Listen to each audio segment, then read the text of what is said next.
So Miss Kristen, thank you so much for being here, a guest of this new podcast called Creative Experience.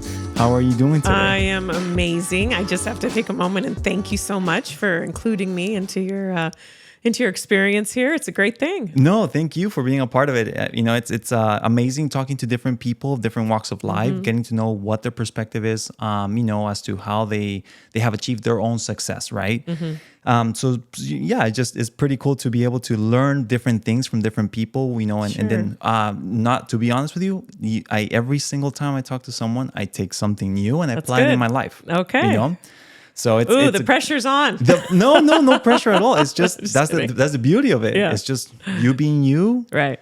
And just kind of talking about your anecdotes, your life. How you've been able to kind of come along this whole way. Yeah, navigate through it all. Through it all. That's crazy. But okay. So Kristen Boano. Yes. Right. Yes. You've been a mortgage lender. Correct. For how many years? About 3 years. 3 years. Yep. And prior to that, what has kind of been your whole experience? I was born and raised in Hawaii. Hawaii. Nice. Honolulu. Yeah. Nice. One of four. I'm actually a twin. So Fun fact. Yep. There you go. Great upbringing. But after college, ended up in Irvine. Graduated from UC Irvine. Go Zots, Anteaters, and did a few jobs here and there, and landed with a developer in the late 80s, and did accounting, did customer service, just a lot of office stuff. And as I was doing some billings, I see this line item, and I'm like, commission, wow, what's that? And I thought, okay. And so, I've been a licensed real estate agent since 1989, a licensed broker since 1999, and mortgage loan officer back in 2020. It's crazy because all this experience, right? Now that you're a mortgage broker, I'm sure all that real estate experience comes in very handy to be able to know what to do, how to put everything together when you're trying to approve your loans and do what you do, right? Yep. No, it's crazy because I was that. I started in the builder world. Spent about 25 years in the builder world. Ran a sales department and taught people how to sell. And that was really a lot of fun. I was always that. I was taught when I got into the business to always know about financing and I had that little bit of accounting background. So I was like, okay, we got to know about the financing. We got to know about the payment. Yay, the models are pretty. Yay, the kitchen's gorgeous. Yay, the view is wonderful. But can you afford, in 1989, the payment was $2,000 a month. Now it's $4,000 a month. So the finance side has always been an interest to me, always. Yeah. So, yeah. I mean, and it's great because I know for a fact that you know what you're doing. And I know that I've, had the pleasure of kind of like seeing some of the things that you do and put together for clients. And it's pretty amazing how all the experience comes together because, I mean, everybody or anybody can jump into the lender world, I guess, if you think about it. But absolutely. Not everybody has the experience to be able to really do what's right for their clients. And that's very important. I think it's very key. Huge. And I think that's why it was time, COVID came and, there was, some shift in the market and I had gone builder and then during the market crash, I tell people this is my fourth recession. So not to age myself, but it's like, you know what? People are still going to buy houses. People are still going to get loans. So, but through that process, it was like, okay, what's next?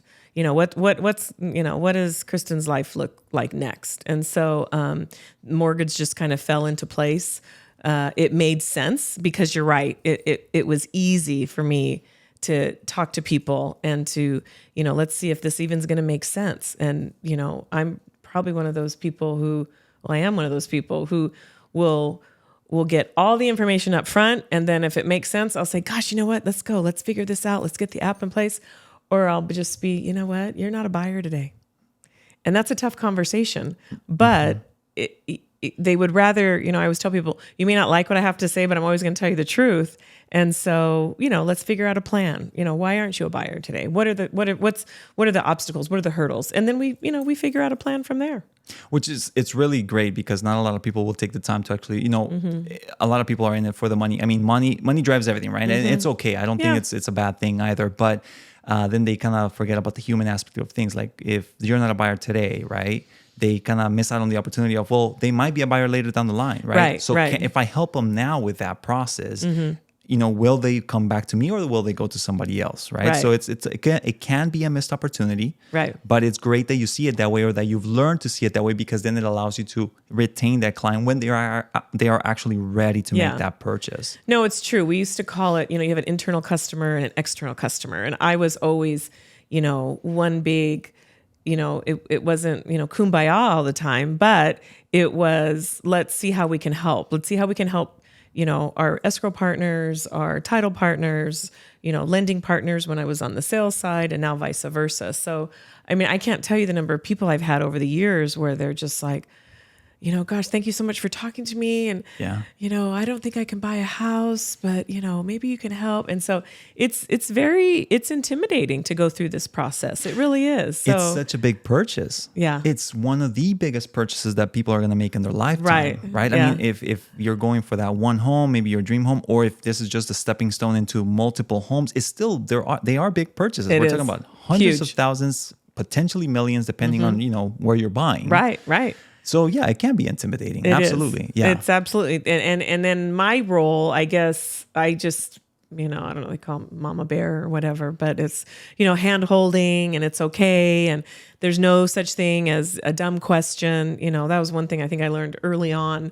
I go backwards and go, gosh, what could you have done differently, or how could you have shaped the outcome, or whatever it is, and just not asking enough questions, and not being able, and being afraid to say, not being afraid to say why. It's okay to say why. It's okay to say, well, you know what, I don't know that, but you know what, that is a great question. I'm going to find out the answer, whatever that is. So I think women especially have a hard time. They sometimes allow people, I think our society allows people to define who they are rather than just standing up and I'm who I am and this is me, and just having the wherewithal and the confidence just to move forward without somebody else defining them. And that makes it a little tricky sometimes for people. No, absolutely. I'm obviously not a woman, but I can understand what you're trying to say. Yeah. So, well, that's great. But now let's go a little bit further back. So we know you work in real estate. More recently, you're working as a mortgage mortgage broker. right? Yeah. Right. But tell me about. We talked about. You mentioned 1989. That's when you got your license. That's kind of when you got your no internet. Imagine that. No cell phone. Nothing like that. So talk to me about that period in time, because for me, I was born 88. It's all right. It's all good, Eddie. It's all good. I was born in 88, but for me, even as a millennial, it's easy to be able to rely on the internet. When we made our home purchase with my wife and my family, we used the internet for most of these things. DocuSign was a thing, for us through the process, looking at everything, all the disclosures online. So talk to me about the process and how long, because obviously we've come a long way. Right. But talk to me as a start, like when you were starting, right, in this new industry, what were some of the things that kind of, again, without internet, without all these things that we have now, all this technology that we use now, talk to me about the process of learning the ropes, of getting into it, and how was that, just that experience back then? It's so funny because, I don't even think they teach typing in high school anymore, but that was a thing. Or maybe they teach keyboard for the computers, but all of the contracts, the customers had to come in, and when they wanted to purchase, they had to give a physical check. There wasn't a wire, there wasn't an ACH or anything like that. Some of them would do a cashier's check, but that was like, whoa, a cashier's check, so they had to physically bring in a deposit check. And then literally, back then the contract was maybe, 20 pages. versus the, 100 today or 85, whatever it is. And so, and we would have to sit down and we would have to go page by page and wet signature everything. And then sometimes if we needed copies, I'll never forget this, in 1993, we had to use carbon paper. For the copies? Yeah, so you had to put the carbon paper in between. I'm really aging myself because you probably don't even know what carbon paper is. I do. I do know. So you had to put the carbon paper in between and then type it all up. So you'd have your 2 copies, one to give to the customer, and then we kept the wet sign. So yeah, and then every week we'd have to do these sales reports. And it was faxes. It was a fax machine. We had to fax the report, how many sales, how many cancellations, how many people came through, the models, things like that. So it was interesting. And then it was really the phone, we all had landlines. So it was a lot of cold calling? There was quite a bit of cold calling. We used to call it dialing for dollars. Okay. And I think it's still happening today. Yeah. And it works because if people come through and want to, look at the houses or whatever, and then you come back, you want to always follow up with them, kind of stay engaged with them. And that's really when it got to, that's where the conversation came up with finance, because even, late 80s, early 90s, people would come in, oh gosh, we really love this model. This is so pretty. I don't think we can figure it out. And then we would, I'd sit down with them right then, and then we'd start talking payment, we'd talk debt, credit, the whole 9 yards. So, but yeah, the initial, contract of sale was, and then the courier would pick up the papers and take them to title, and it was a whole different process. It was a whole different process. And then we'd, have to pick up the phone and, call the lender. Hey, we have a new buyer, and here's their contact, and they're great people. It's so funny thinking back to that, and it literally seems like yesterday, but of course it was. But I mean, now the process has completely changed. Totally different. But now, if we look at, for example, somebody who was brand new, learning all these things, getting your experience, what do you think compared to today? If you can, maybe you talk to new realtors that are just entering the industry now. What do you think is the biggest maybe miss that you had before that maybe you don't have now, or something like that maybe that it's that it's just been lost in transition over the years, maybe because of technology, or any other situation like that? I think if anything, it's empathy and expectation. Okay. Empathy, because you have got to feel for this process. If you cannot engage with somebody to go feel this process, because like you said, it's their first home, it's their last home, it's their middle home. It's, oh, we're only going to be here for 2 years because my husband's in the military or my wife's in the military, and we're going to be transferred, whatever that looks like. So definitely know how to stay engaged and work with that customer and know exactly what they're going through. And then just shaping the correct expectations. I think we've missed that. With all the technology that we have today, communication still sucks in quite a bit of areas of any process that I've seen. It's one thing to get a text or get an email, and now it's AI and it's all automated. But I think we've kind of lost the personal touch. We've lost a little bit of that person-to-person engagement, and I think that's so important today. I really do, especially with the last couple years with disengaging, and it's so important to re-engage, because if we can all just come together and re-engage, we're going to learn more. We're going to, like even this, just you and I talking here, we're all learning. And if, I said this in a video I think you did, was, if we stop learning, we stop growing. And if we stop growing, we die. And I'm not afraid to die. I don't want to die today. No, true, yeah. I'd like to keep going. So I think those two things, empathy and expectation, definitely. I like that, expectations, especially because I can feel for that. I think sometimes we try to over deliver, or we don't, expectation, communication. I think that whole realm is, it's definitely something that can be worked on nowadays. Yeah. And I think it applies to really any industry overall. I think you're right. I think we've missed the person to person, and there's something to be said to just pick up the phone for no reason. Oh my God, Kristen's calling me.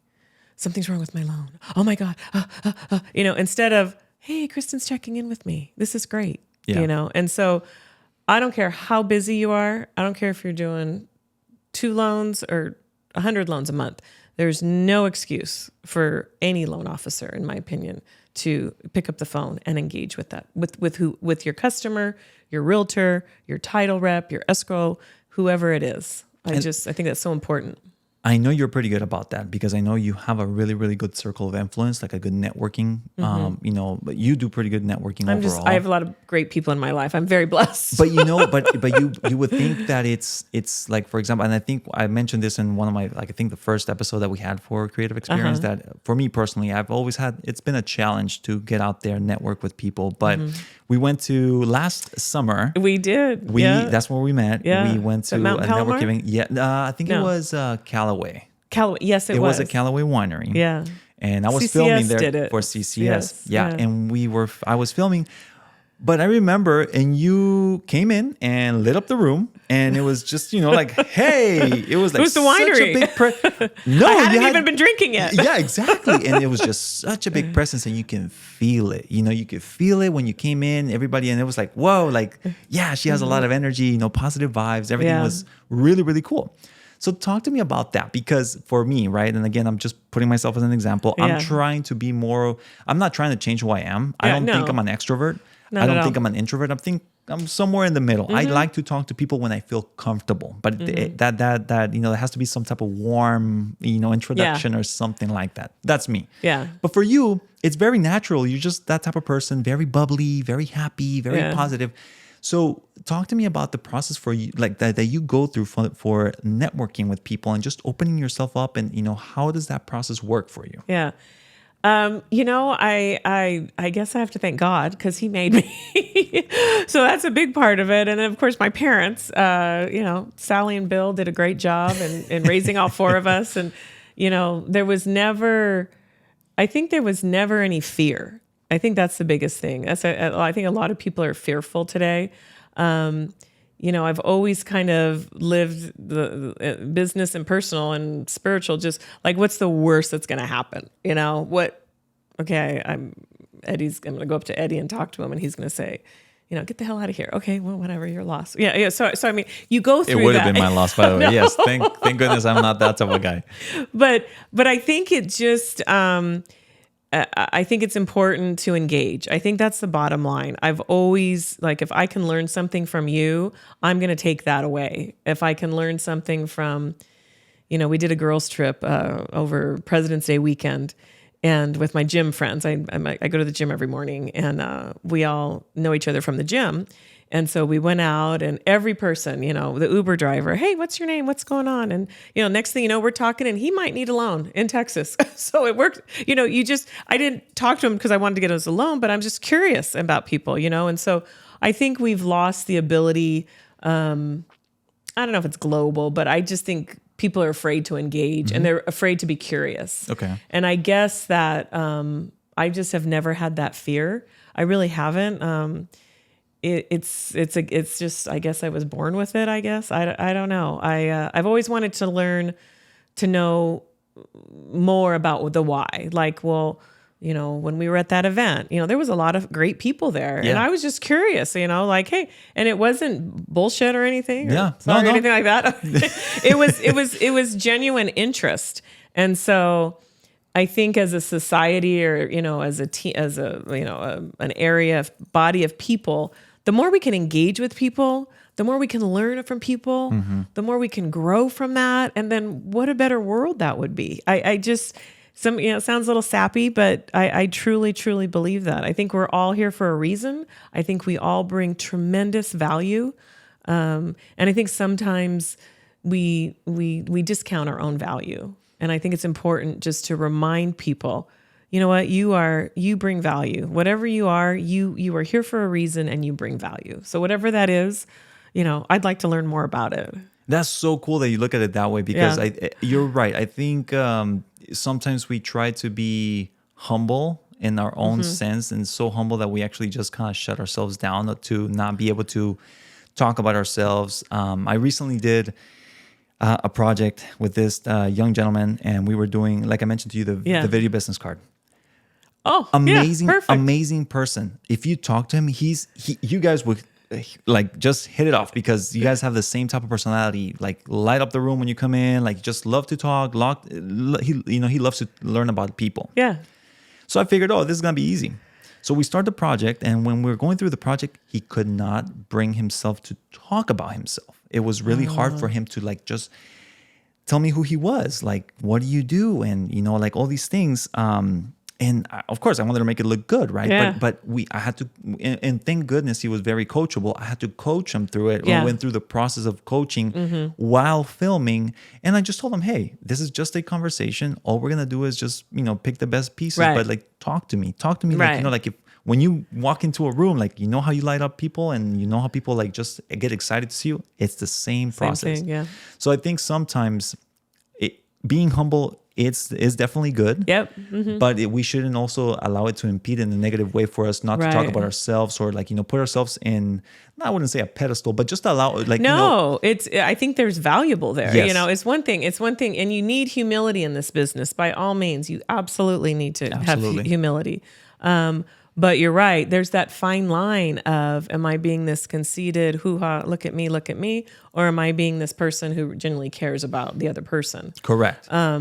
It's not, you look back on, 30 years of real estate and it wasn't all bed of roses. I mean, by all means, it was not all, everything was great and wonderful, but you still wake up each day going, okay, what can I do today that's different than yesterday? And how can I always tell people, well, hey, you know what, how you doing today? What can I do to help you be more successful? And this way it just immediately opens up. It's like, whoa, what is that? Okay. Yeah. And then that just kind of starts the conversation. Very true. Yeah. Very true. So now let's talk a little bit about, so you've been doing real estate for a while. And more recently, you did transition into the the mortgage broker. Yep. How was that transition for you? I mean, because you did it at a time during that was kind of COVID. Yeah, it was during COVID, right? I mean, doing a change. It's similar industry, but so you can apply your experience there, but still, it's it's a little nerve wracking. So, right. Can you talk to me about that process? Sure. No, and it was funny because I had just had my left hip replaced. Okay. And then I knew I had to get my right hip replaced that same year. And so it's like, okay, do I really want to transition out? Whatever. But it just happened. So I was fortunate that I had a very dear friend who I had known for over 10 years. And she kept wanting me to get into the mortgage business. Even we met the downturn and the whole 9 yards. I'm like, oh, you lenders, you lenders. I don't want to deal with you lenders. And it just kind of all fell into place. She was in a place where she needed kind of an assistant. And so as I was getting my license, I was her assistant. She taught me a ton, learned all kinds of, procedural and processor stuff. Even today, I'm still learning. I mean, I don't care how long you've been in this business, because there's a lot of people that have been in this area for years and years and years who can, have a ton of experience, but everything, it changes all the time, and you've got to stay up on guideline changes and things like that. So the process of it wasn't, gathering documents. I kind of, I knew that angle of it just from the real estate side. Going after new business it wasn't easy, but it came naturally because I was able to, interact with realtors I had worked with, when I was, doing the resale during the downturn. So it was kind of fun just because it was like I had my name out there. I was like, oh yeah, we know Kristen. Da, da, da. And so that was really a blessing.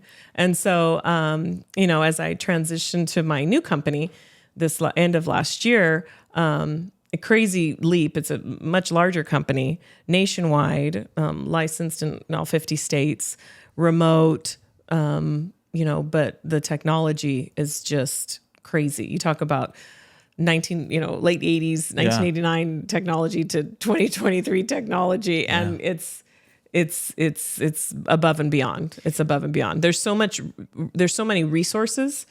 So, as far as just learning the minutia of the business, so many resources out there. So, can we talk a little bit about the new company that you're working for? Yeah. Are we able to say? Yeah, no, we can say Nexa Mortgage. Yeah. Okay, great. I always Kristen ask people. Boano, Nexa Mortgage. Yeah. Yeah, no. Great company.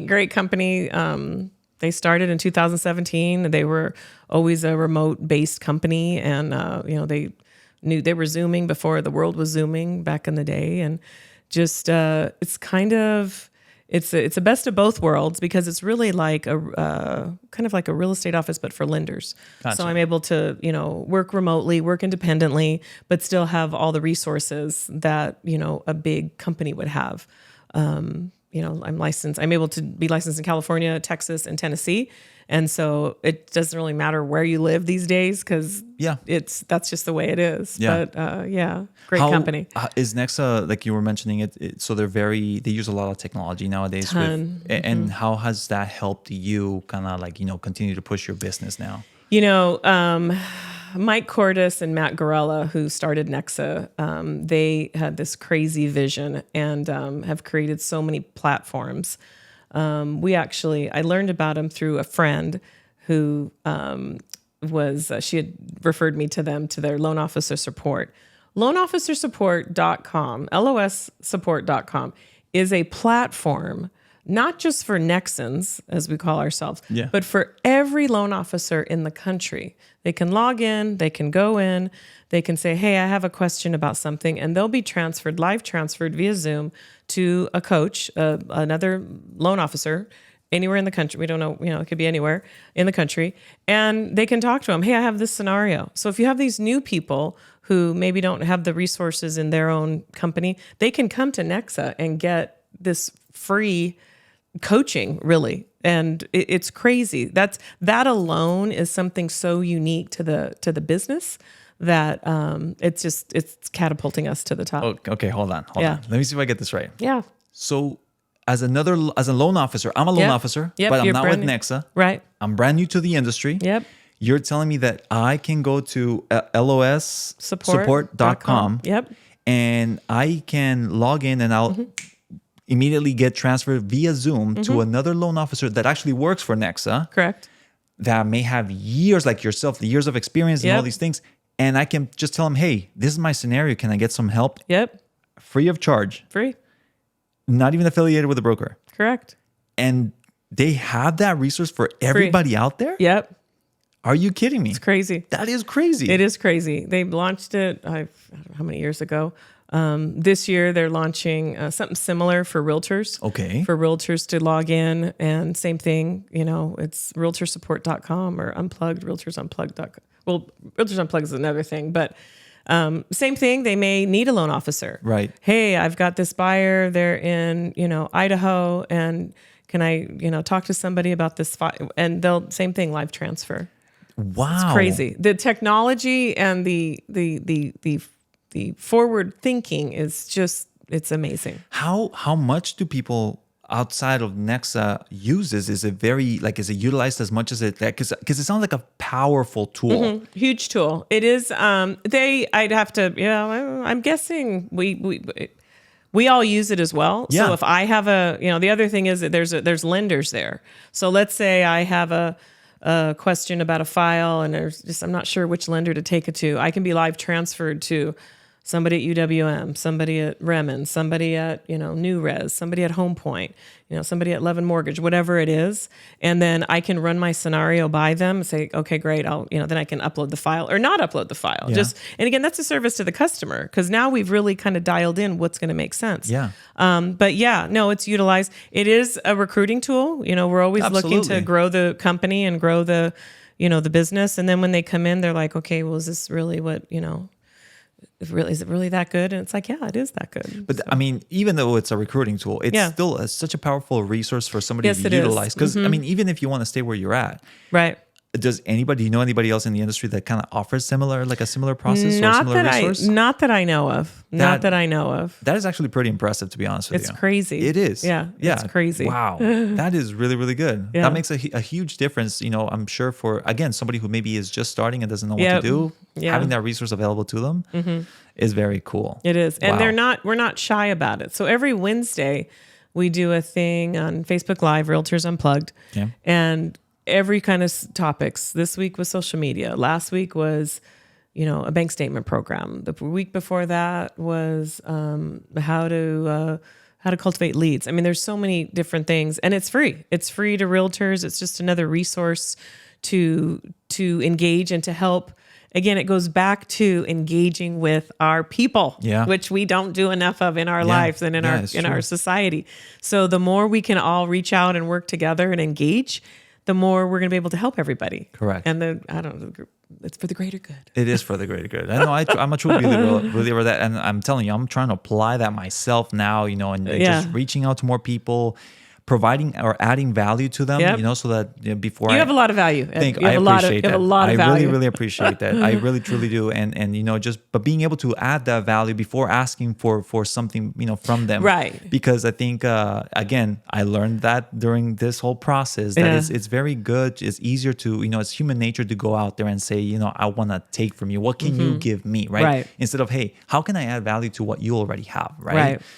So putting that into place. Yeah. Networking, reaching out to people, but communication, I feel like, just putting myself out there. And like you said, what's the worst thing you can get, right? Yeah. A no, or get out of here, or, Right. That was always the mantra. I think that was kind of like, just kind of go with the flow, and it's no big deal. And again, it's adaptability. It's just, it'll all work out. It always does. You may have some bumps in the road, but it's always going to work out. Yeah. No, I completely agree.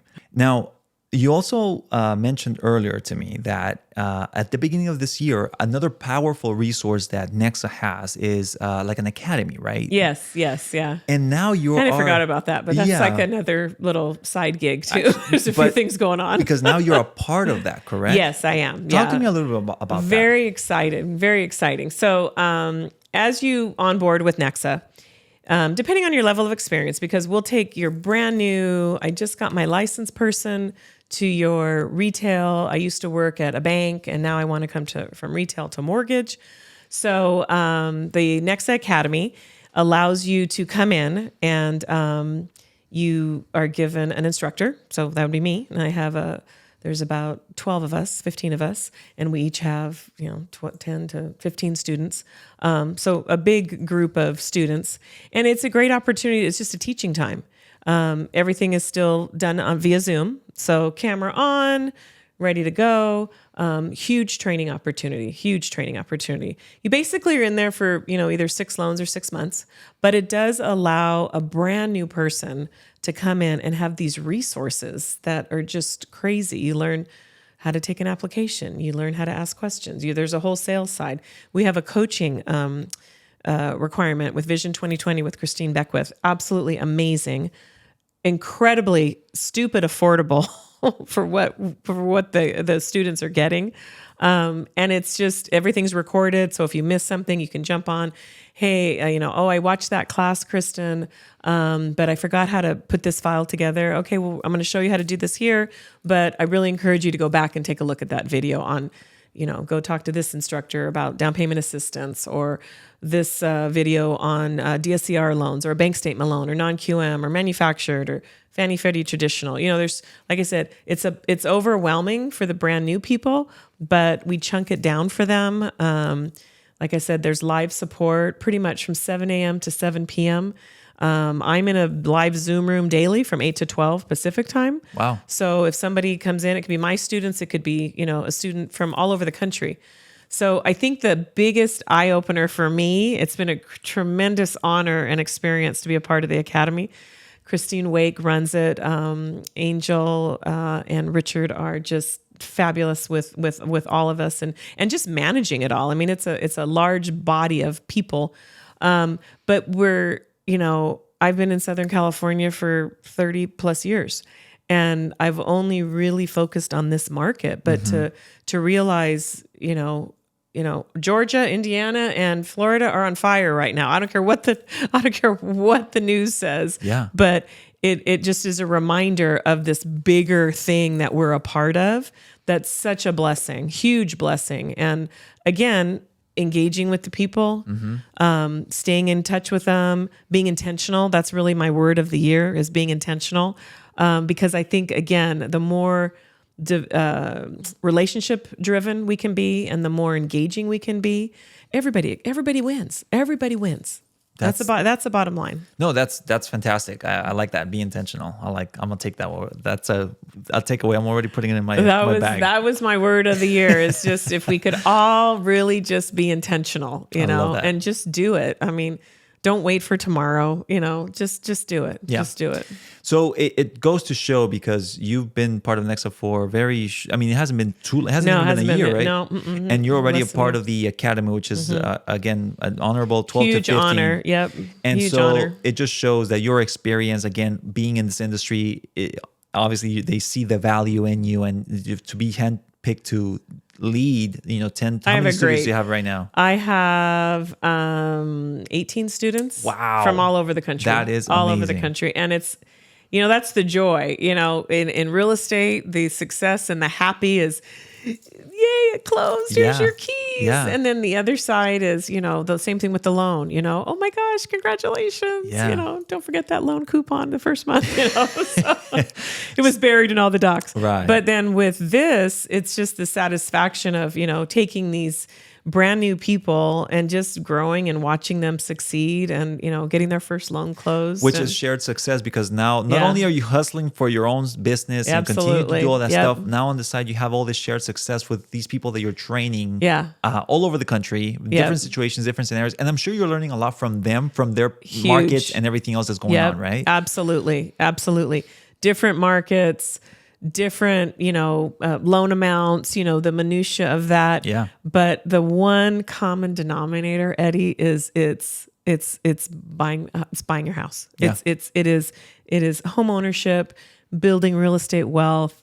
Everybody wants to be a homeowner, and that's the fun part. Talk to me about that specific part, building real estate wealth, because I know it's something that you're very, very knowledgeable with, and I think it can be very impactful for people that that maybe are still scared. Because I think the biggest thing that I've noticed when I worked in a bank, the biggest thing, that's right. the biggest thing was, I think people were always like, well, I don't know if I qualify, but they never found out. They never talked to a professional to see if they would qualify, or they were like, well, I don't know if I'm ready to buy a home. Well, have you talked to somebody that knows and can run the numbers for you and can tell you what your situation is, or can coach you to get to that step in life, right? Come up with a plan.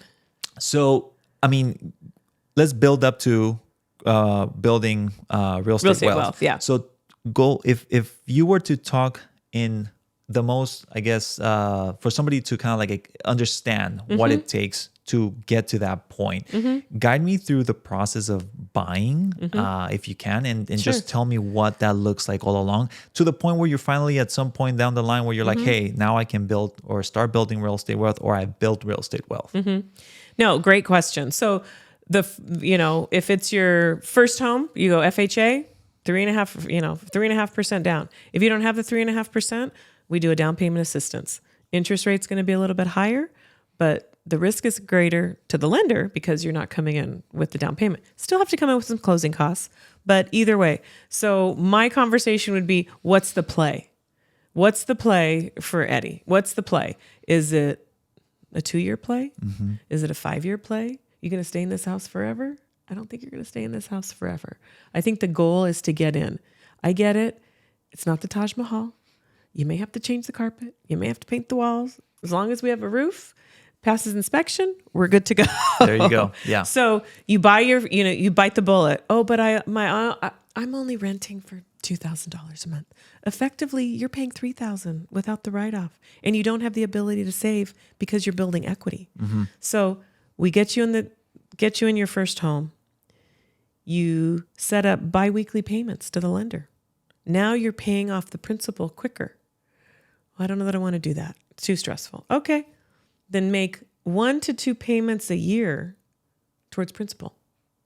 Just 1 to 2 payments. Take your tax refund, because you'll be able to change your deductions, because now you've got tax write-off, you've got interest write-off. You might be able to change your deductions. I'm not a tax man, but talk to your tax man. Yeah. So take that extra, quote unquote, extra money and pay it towards principal.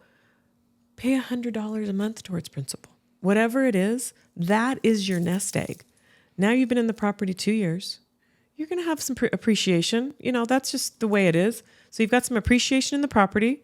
You've paid down some principal. Now we either do one of two things. We refi out of FHA, put you in a conventional loan.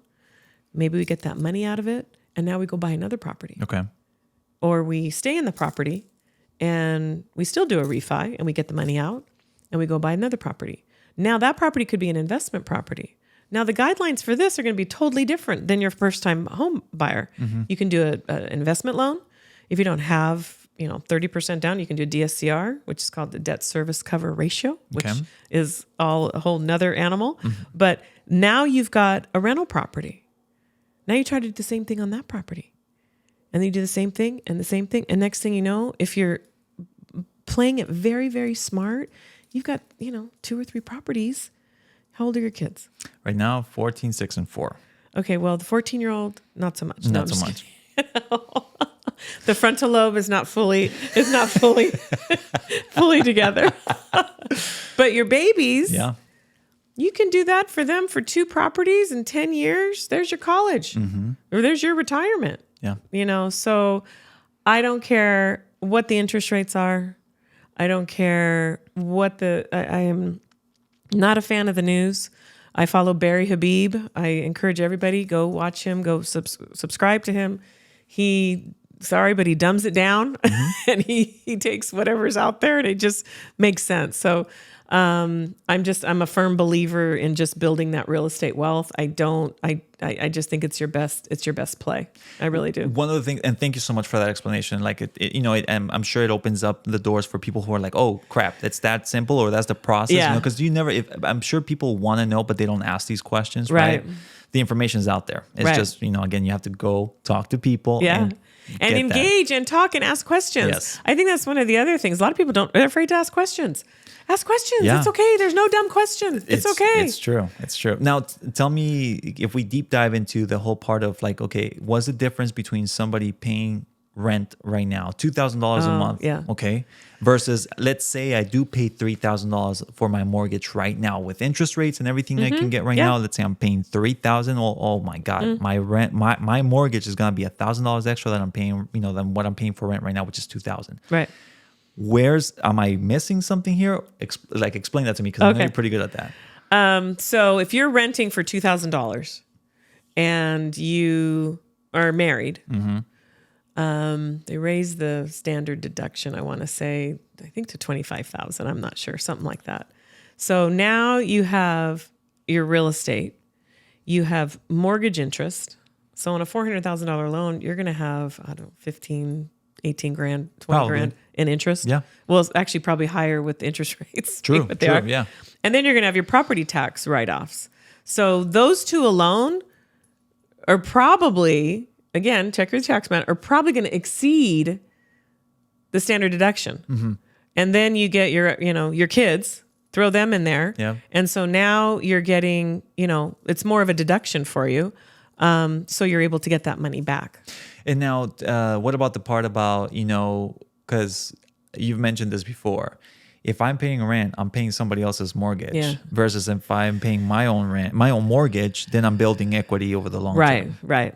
So, I mean, that's super applicable in this specific so scenario. applicable. And I get it, because a lot of people, they're like, I can't, I can afford that $3,000, Eddie, but I just can't see myself paying that. Okay. So I had this conversation with my daughter and her boyfriend just a month ago, because they're renting and, they're going from $1,800 to probably $2,800 in Colorado, not in California. And so what we did is I said, okay, here's the plan. You're going to, pay off this, this, and this. And every month I want each of you to take $500 and just put it in savings. Mentally now you're making a $2,800 a month payment, because if the rent's $1,800, you each are putting another $500 away. There's your mortgage payment. They did that for a few months, and and they got the gist of it. Still haven't found the right property for them yet, but they got the gist of it. So again, that's the plan. That's part of the initial conversation that I always am going to have with people. because especially at least in California, Texas, Tennessee might be a little different. Parts of the country might be a little different, but at least in California, it's prices are prices, and that's the hard part. And so that's part of the coaching experience that clients can expect from, to Absolutely. have with you, because again, you already know how to go like about the ins and outs. And like, again, right, it's all a mental thing too, because sometimes people will qualify, but the bigger number will scare them away from actually jumping and making this big purchase, correct? Right. Okay.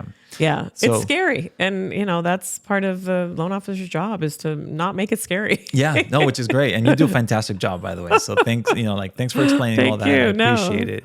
Now, if we kind of go into more your personal life, I know you, a big part of what you do involves, like you mentioned earlier at the beginning of the conversation, the gym. You go to the gym every day, right? Every day. A little shout out to Josh Hubby at P. Farrell Fitness. Been with him for 11 years. And I'm a 5 a.m.er. We have a 5:30 crew, and it's all different stuff. And this year he's really changing it up, so I'm a little annoyed at him, but it's good because I'm the first one to say, oh yeah, change is good. Change is good. We got to change. Yeah. And I'm like, well, I don't want to do this. Yes. How much does that form a part of your life, of your daily routine, of everything? Yeah. So like, how do you, how do you involve that? Because waking up 5 a.m, or even if you did it at night, it doesn't make a difference. But how do you consistently stay in that routine where you can go and do something like that? Because I know a lot of physical health, like physical health also equals mental health a lot of the times.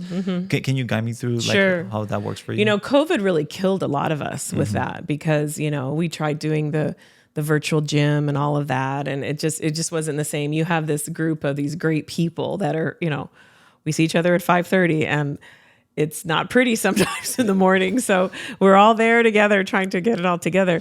But after COVID, and especially after my hips and having that, it wasn't a health scare, but you definitely realize that, we aren't all going to live forever. True. And you absolutely, it just messes with your head. If I miss a day, I am not a happy person all day long. I'm dragging. I'm just like, oh, why didn't I get up? I should have gone. And I know better because I've been doing this for a while. So it definitely wreaks havoc. If I happen to have, a bad day the day before or whatever, it definitely just turns it all around. I don't have very many bad days. But that's good. That's great. Yeah, it is. But it clears the head. It clears the mind. We just got to keep moving. That's the bottom line. How do you stay so consistent though? Because a lot of people will tell you it's easy to start, but it's not easy to keep going at it for a long time. It's really the gym. We have a great tribe. It sounds silly, but we'll have, I don't know, 10 to probably 15 people in our group on 5:30 in the morning. And then on Saturdays, we'll have 30 to 40 people. And these are all, it's non-judgmental. It's very team oriented. It's just a family atmosphere. And again, it sounds too good to be true, but it really is. Josh has done a great job in just bringing everybody together. And, we're all trying to do the same thing. If it's getting stronger, if it's, trying to, lose weight or, balance or mobility or, whatever there's 18-year-olds up to, 75-year-olds, I'm in the middle. No, I'm just kidding. But it's that camaraderie that you guys have. And so that helps a lot for you to continue going every day, because now you've built like a group of friends, right? Almost like a second family, I'm assuming, that you guys continue to push each other. We really do. And it's not, it's like some of these people I've known for probably 8 or 9 years, and I only see them at 5:30 in the morning. Really? But it's a connection. Yeah. Josh is really good. Sometimes if you miss a week or two, then you'll get a note or a text. Hey, we missed you. What's going on? But there's a team atmosphere. We'll do some social stuff a couple times a year, just out of the gym to, just stay engaged. But we're all there just pushing each other. And again, it's the engagement. It's the relationship. It's being intentional. Yes. Absolutely being intentional. And that keeps you going. Absolutely. Yeah. I like that part. Yeah. Talk to me about, I know you have a beautiful family. You have 3? I do. I have 3 girls. Yes, I do. I have 3 beautiful girls, and I have 3 beautiful grandbabies. And they're Pride and joy. Yeah. My pride and joy. I absolutely adore them. I know you. I know you. Every time I talk to you, you're always, something comes up with one of them. But good stories. So you always have something good. I love my girls, but I love my grandchildren more. I think all grandmas do that. Yeah, for sure. I think so. Yeah. It's funny because I see it more prevalent because Sammy's 7, Matthew's 4, and Reese is almost 3, and I have to say, it's an interesting time. Because I don't remember my grandma being so gaga over me.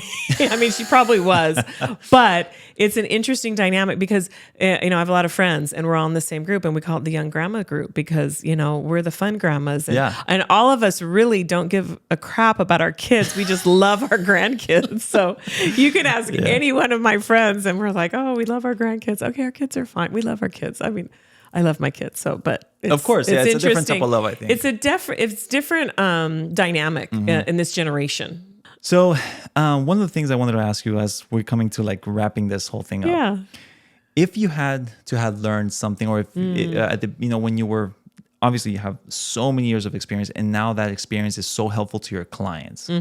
But for somebody that maybe is starting either in real estate or maybe somebody that's starting in, as a mortgage broker, what is something that you wish you would have known back then that maybe you can share with people now? Great question. It's one of those, what would you tell your younger self? So I love that. I think don't stop learning. Definitely don't stop learning. Do the work. This is not an easy, first of all, life today is not easy. Work is not easy, but I always say if you are good at what you do and you love what you do, the business is going to come. So with that, I think it's really important to absolutely do the work. You can't, there's no shortcuts and there's no, oh, well, what if I just do this? Or what if no, this is what the guideline says. Do this. This is what your seller said. Do this. This is what your buyer wants. You have to do this. So definitely, do the work. Always never stop learning. You are always constantly learning. Ask more whys, because there was a lot younger self. Okay,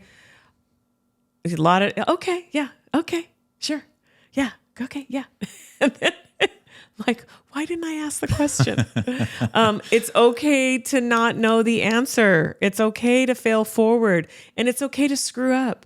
Because if you don't screw up, you're not going to learn. And so I think, I think a lot of our world is afraid to fail, and it's okay. It's okay. I call it failing forward because that's the only way we're going to keep growing and keep moving. So, and adaptable, be adaptable. You got to be adaptable. And of course, like you said, intention. We got to be intentional. Be intentional. Yeah, got to be intentional. That's my word. Taking all these notes down, by the way. That's really, really good stuff. So thank you. Thank you for sharing that. My pleasure. No, I appreciate it. So thank you. One of the other things I did want to ask you though is talking about failures. Yeah. Did you ever feel that there was a time that you failed and there was like a big like learning moment that something that comes to mind that you kind of like, oh yeah, I had this moment? Not to put you on the spot. If something comes up, great. Because I know I'll think of something at 2:00 this morning. Right. You're like, oh yeah, I remember about that one. Nothing. I'm trying to think. Not super particular. I don't know that I. Did I make mistakes? Absolutely. Did I make mistakes? Sure. I made a ton of mistakes. Did I learn from them? Of course. I only made the mistake once. I never made the mistake twice. So it was a good learning lesson for you not to repeat it. Correct. Yeah. Yes, absolutely. And if anything, the mistake was because I didn't ask the right questions, and I thought, I'll figure it out. Yeah, no. No. It's okay. It's again, and there goes the humility again. So it's okay to say, I don't know. What does that mean? I'm not quite clear. Yeah. Can you say it again? Whatever that is. So. Yeah. So, and I'm pretty sure we're probably going to touch on the same things again, but if there was a guideline or if there was like a roadmap that you could put together, especially now that I know that you're an academy instructor for Nexa, what is something that you kind of share? Like if you had to share a few pointers aside from what kind of maybe we just touched on, what are the, like in today's industry for anybody who is entering in the mortgage broker for the mortgage lending, what is like required that you think is like, hey, if you want to succeed, these are the things, like, again, we touched on learning, we touched on don't be scared to fail, ask the right questions, but there was in a perfect world, there's a roadmap. Perfect world. engage with the customer. Who, what, when, where, how, why. Tell me a little about yourself. Why are you doing this? Why do you want to get a loan? Why do you want to buy? What's going on in your life? Something is happening that makes somebody want to buy a home. So for a brand new person who's never asked somebody how much money they make or what's your credit score, those are hard things to ask if you're not used to it. So definitely practice your craft. If it means recording your voice on an intro call to a customer or an intro call to a realtor, definitely, don't be afraid to always practice what you're trying to learn. Stand in the mirror, say it over and over again. That's more of the sales side of things. As far as the lending minutia, study guidelines. Go look up a Fannie Mae guideline. Look up a VA guideline. Look up, what lending terms mean. YouTube videos are crazy good. There's a ton of people that do different videos out there on just how the loan process works. Yeah. The more you can, again, do the work and go after it. It's not going to come to you. You have to be proactive. And the more you're proactive learning all this, the better loan officer you're going to be, because you're going to have all of that and you're going to be just as proactive with your customer. So it's twofold. It's sales, and then just really do the work. Don't be afraid and jump in. Perfect. Well, thank you so much for all your time, for all your knowledge. It's been truly This has been great. Awesome to have you here and just kind of go through all these things and explain everything so that people can really know that, obviously you're the real deal. Because you are the real deal. You're so knowledgeable. And I think, again, right, not to minimize anybody, but it does make a difference to work with somebody who has the experience to kind of guide you, coach you through the process, right? And that only comes with time, right? But thank you so much for being a part of this, for being a part of this project, and I really, really appreciate your time. Thank you. I appreciate you. Take care. You too.